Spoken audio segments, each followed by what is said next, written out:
नमस्कार, न्यूज 18 पर स्वागत है आपका। मैं हूं आपके साथ सुहानी मलिक। और 22 के यूपी विधानसभा चुनाव के नतीजों के बाद समाजवादी पार्टी से नाता तोड़ने वाले सुहेलदेव भारतीय समाज पार्टी यानी कि सुभाषपा के मुखिया ओपी राजभर का एक बड़ी खबर सामने आ रही है। दरअसल सूत्रों का दावा है कि राजभर जल्द ही एनडीए में शामिल होने जा रहे हैं।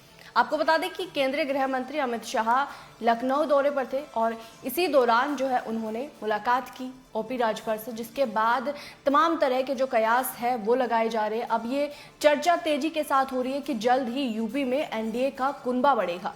बीजेपी के यूपी प्रदेश अध्यक्ष भूपेंद्र चौधरी और डिप्टी सीएम ब्रजेश पाठक की दिल्ली में अमित शाह से मुलाकात के बाद चर्चा जो है वो तेज हो गई, क्योंकि ओम प्रकाश राजभर ने दिल्ली में अमित शाह से मुलाकात की। उससे पहले उन्होंने ब्रजेश पाठक से मुलाकात की थी, उससे पहले उन्होंने भूपेंद्र चौधरी से मुलाकात की थी। तो इन सभी के बीच अब ये तय माना जा रहा है कि राजभर एनडीए में शामिल हो सकते हैं। बता दें कि सपा से नाता तोड़ने वाले राजभर बीते कई दिनों से काफी मुद्दों पर बीजेपी का समर्थन करते हुए दिखाई दे रहे हैं। उन्होंने पिछले साल राष्ट्रपति चुनाव में भी एनडीए उम्मीदवार यानी कि द्रौपदी मुर्मू का समर्थन किया था। सियासी गलियारों में ऐसी चर्चा है कि राजभर से गठबंधन के बाद आगामी 24 के चुनाव में बीजेपी घोसी, गाजीपुर, जौनपुर, चंदौली, सोनभद्र और आजमगढ़ सहित पूर्वी यूपी की अन्य सीटों पर जो है वो बीजेपी को फायदा मिल सकता है।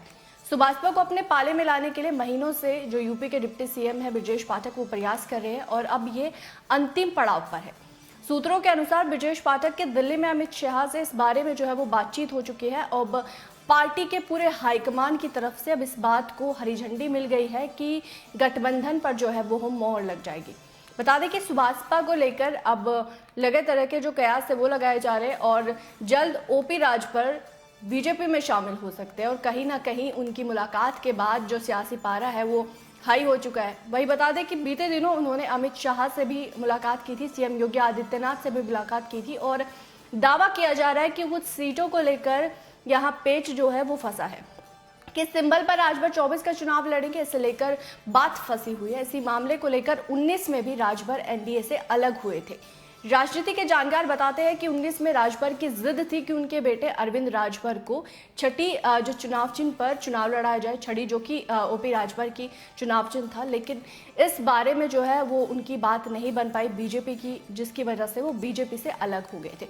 उनका कहना था कि जैसे ही सहयोगी निषाद पार्टी के अध्यक्ष संजय निषाद के बेटे परवीन निषाद जो है वो संत कबीरनगर से लोकसभा का चुनाव बीजेपी के सिंबल पर लड़ना चाहते हैं, वैसे ही घोसी सीट से अरविंद राजभर जो कि ओम प्रकाश राजभर के जो बेटे हैं उन्हें प्रत्याशी बनाया जाए। जबकि राजभर को ये मंजूर नहीं हुआ और जो गठबंधन था वो टूट गया।